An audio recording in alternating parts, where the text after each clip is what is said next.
ತೀರ್ಥಯಾತ್ರಾ ಪರಾಯೇಚ ತೇ ವೈ ಭಾಗವತೋತ್ತಮಃ. ತೀರ್ಥಯಾತ್ರೆಯನ್ನು ಮಾಡುವುದರಲ್ಲಿ ಆಸಕ್ತಿ ಇದೆ ಅಂಥವರು ಭಗವದ್ಭಕ್ತರು. ತೀರ್ಥ ಅಂದರೆ ಕ್ಷೇತ್ರಗಳು. ಅನೇಕ ಕ್ಷೇತ್ರಗಳ ಭಗವಂತನ ಅಧಿಷ್ಠಾನಗಳನ್ನು ದರ್ಶನ ಮಾಡುವ ಉತ್ಸುಕತೆಯಿಂದ ಪಾದಯಾತ್ರೆಯನ್ನು ಮಾಡು ಹೋಗುವವರು, ಕೊನೆ ಪಕ್ಷ ವಾಹನದಲ್ಲಿಯಾದರೂ ಯಾತ್ರೆಯನ್ನು ಮಾಡಿ ಹೋಗುವಂಥವರು ಯಾರೋ ಅಂಥವರು ನನ್ನ ಭಕ್ತರು ಅಂತ ಪರಮಾತ್ಮ ಹೇಳ್ತಾನೆ.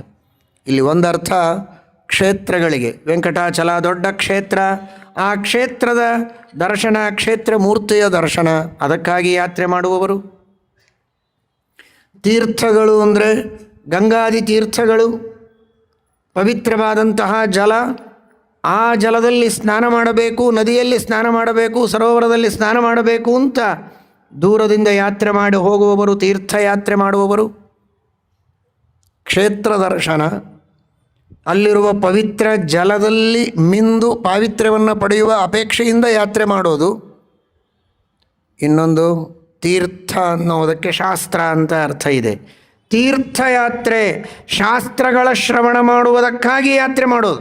ಒಂದು ಕಡೆಗೆ ಭಾಗವತದ ಪ್ರವಚನವಾಗ್ತದೆ ಅಂದರೆ ಯಾತ್ರೆ ಮಾಡಿ ಹೋದರೂ ಅಡ್ಡಿ ಇಲ್ಲ, ದೂರದಲ್ಲಿ ಹೋಗಿ ಭಾಗವತದ ಶ್ರವಣ, ಮಹಾಭಾರತ ರಾಮಾಯಣಾದಿಗಳ ಶ್ರವಣವನ್ನು ಮಾಡುವ ಅಪೇಕ್ಷೆ ಇಟ್ಟುಕೊಂಡರೆ ಅದು ದೊಡ್ಡ ತೀರ್ಥಯಾತ್ರೆ. ಅದು ತೀರ್ಥಂ ಶಾಸ್ತ್ರಾಧ್ವರ ಕ್ಷೇತ್ರೋಪಾಯೋಪಾಧ್ಯಾಯ ಮಂತ್ರಿಷು.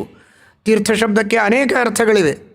ಕ್ಷೇತ್ರ ಅಂತ ಅರ್ಥವಿದೆ, ಶಾಸ್ತ್ರ ಅಂತ ಅರ್ಥ ಇದೆ, ಯಜ್ಞ ಅಂತ ಅರ್ಥ ಇದೆ, ಉಪಾಯ ಅಂತ ಅರ್ಥ ಇದೆ, ಗುರುಗಳು ಅಂತ ಅರ್ಥ ಇದೆ.